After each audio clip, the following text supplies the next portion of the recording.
আসসালামু আলাইকুম, কেমন আছেন সবাই? অনেকদিন পর আবারও ভয়েস ওভারে চলে আসলাম। কারণ রান্নার এক্সপেরিয়েন্সগুলো টেক্সটের মাধ্যমে শেয়ার করা অনেক ডিফিকাল্ট। তাই ভাবলাম আপনাদের সাথে ভয়েসেই শেয়ার করি।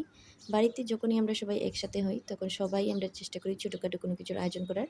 আর ঈদের ছুটিতে যেহেতু আমরা সবাই একসাথে ছিলাম, তাই আজকে ফুচকার আয়োজন করলাম। ভাবলাম এটা আপনাদের সাথে শেয়ার করি। ফুচকা তৈরির জন্য প্রথমেই আমরা একটা ডো বানিয়ে নিব। ডোটা তৈরি করার জন্য আমরা এখানে ময়দার পরিবর্তে আটার ব্যবহার করব। আমার মনে হয় আটার তৈরি ফুচকাগুলা খুব ভালো ফুলেও এবং অনেক সময় ধরে ক্রিস্পি থাকে। তাই জন্য আমরা এখানে নিয়ে নিব ২ কাপ পরিমাণ আটা, তার সাথে দিয়ে দিব হাফ চা চামচ লবণ আর অল্প কিছু পরিমাণ রান্নার তেল দিয়ে প্রথমে খুব ভালোভাবে সবগুলো উপকরণ মিশিয়ে নিব। আর তারপর অল্প অল্প পানি দিয়ে খুব সফট একটা ডো তৈরি করে নিব। ডোটাকে ১০ মিনিট রেস্টে রাখার পর আমরা বড় একটা পাতলা রুটি বেলে নিব আর তারপর গোল গোল করে কেটে নিয়ে ফুচকাগুলোকে গরম তেলে ভেজে নিব। আর আটা দিয়ে ফুচকাগুলো তৈরি করার ফলে দেখতেই পাচ্ছেন সবগুলো ফুচকা কত সুন্দর ফুলে গেছে। ২-১টা ফুচকা নাও ফুলতে পারে, এগুলাকে আপনারা বক্সে ভরে রেখে দিবেন। অন্য সময় চটপটি তৈরি করলে সেগুলাতে ইউজ করতে পারেন। ফুচকা তৈরির পর সালাদের জন্য আমরা গাজর, পেঁয়াজ, শসা কেটে নিব। আর তারপর আমরা টকটা তৈরি করার জন্য আগে থেকে হাফ কাপ পরিমাণ তেঁতুল পানিতে ভিজিয়ে রেখেছিলাম। এখন তেঁতুলের আঁশগুলো ফেলে দিব।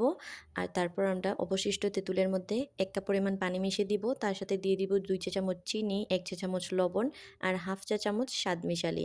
এখানে একটা কথা বলে রাখি, আপনারা চাইলে স্বাদ মিশালির পরিবর্তে ছটপটি মশলাও ইউজ করতে পারেন। দুইটার টেস্ট কিন্তু ২ রকম, কিন্তু দুটাই কিন্তু অনেক বেশি মজাদার হয়। অবশ্যই আপনারা ট্রাই করতে পারেন। তারপর ২ চা চামচ শুকনা মরিচ দিয়ে সবগুলো উপকরণ খুব ভালোভাবে মিশিয়ে নিলেই আমাদের টকটা তৈরি হয়ে গেল। এখন আমরা ফুচকার জন্য আলুটা তৈরি করব। তার জন্য আমি আলু এবং পেঁয়াজ আগেই মেখে রেখেছিলাম। এখন দিয়ে দিলাম ১ চা চামচ লবণ, হাফ চা চামচ স্বাদ মিশালি, কিছু পরিমাণ শসা আর তারপর দিয়ে দিলাম শুকনা মরিচ। সবগুলো উপকরণ খুব ভালোভাবে মেখে নেওয়া হয়ে গেলেই ফুচকার জন্য আলুটা তৈরি হয়ে গেল। আর এখন শুধু পরিবেশনের পালা। ফুচকার টকটা যদি আপনারা একদম ফুচকাওয়ালা মামাদের মতো তৈরি করতে চান, তাহলে আগে থেকেই ছটপটি তৈরি করে নেবেন।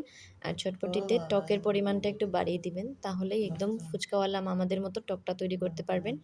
আজকের ভিডিও এই পর্যন্তই। ভিডিও ভালো লাগলে অবশ্যই কমেন্ট করে জানাবেন। আর এই ফুচকার রিভিউটা আজকে আর আমি দিব না, আমাদের ঘরের পিচ্চি বাহিনী দিবে। তো আজকের মতো এখানেই। আল্লাহ হাফেজ। ফুচকা অনেক মজা।